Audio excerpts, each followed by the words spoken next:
Hello സുഹൃത്തുക്കളെ, എനിക്ക് കിട്ടിയ അറിവ് ഞാൻ നിങ്ങളായിട്ട് പങ്കുവെക്കാൻ വേണ്ടിയിട്ട് വന്നതാണ്.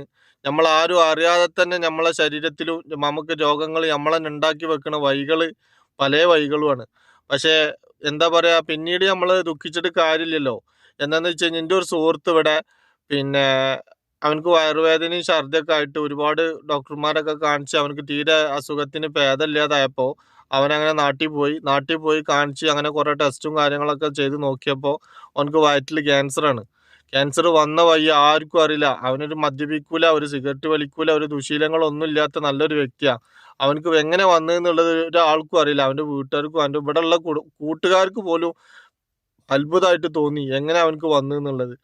അപ്പോൾ എന്താ സംഭവം എന്ന് വെച്ച് കഴിഞ്ഞാൽ അവന് സ്ഥിരമായിട്ട് പ്ലാസ്റ്റിക്കിന്റെ കീസിലാണ് അവന് കറി വാങ്ങിച്ചിട്ട് വരിക. അവൻ ഡ്യൂട്ടി കഴിഞ്ഞ് വരുന്ന നേരത്ത് പ്ലാസ്റ്റിക്കിന്റെ കീസയിൽ കവറിൽ കറി വാങ്ങിച്ചിങ്ങാണ്ട്, ചൂടുള്ള കറി വാങ്ങിച്ചിങ്ങാണ്ട് വരും. സ്ഥിരം അതാണ് അവന്റെ പരിപാടി. അങ്ങനെയാണ് വന്നിക്കണെന്നാണ് ഇപ്പൊ ലാസ്റ്റ് അവര് കണ്ടെത്തിയിരിക്കുന്നത്. അപ്പോ ഈ നമ്മള് ചൂടുള്ള എന്തൊരു സാധനമാണെന്നുണ്ടെങ്കിലും നമ്മള് ഒരിക്കലും പ്ലാസ്റ്റിക്കിന്റെ കുട്ടികൾക്ക് സ്കൂൾക്ക് കൊടുത്തയക്കുകയാണെന്നുണ്ടെങ്കിലും വെള്ളം കൊടുത്തയക്കുകയാണെന്നുണ്ടെങ്കിലും അതുപോലെ തന്നെ ചുടുവെള്ളം കുട്ടികൾക്ക് ഒരിക്കലും നമ്മൾ പ്ലാസ്റ്റിക്കിന്റെ വാട്ടർ ബോട്ടിലിൽ ഒഴിച്ച് കൊടുക്കരുത്. അതിലൊക്കെ ഒരുപാട് കെമിക്കൽ ആ പ്ലാസ്റ്റിക്കിന്റെ ഇതിൽ അടങ്ങിയിട്ടുണ്ട്. അത് ആ ചുടുവെള്ളത്തിൽ ലയിച്ചു പോകും. പിന്നീട് അതിങ്ങനെ സ്ഥിരമായിട്ടാകുമ്പോൾ കുട്ടികൾക്ക് മാറാരോഗങ്ങളായി മാറും. അപ്പൊ അതൊന്നും നമ്മൾ അറിയാതെ വന്നു പറയും.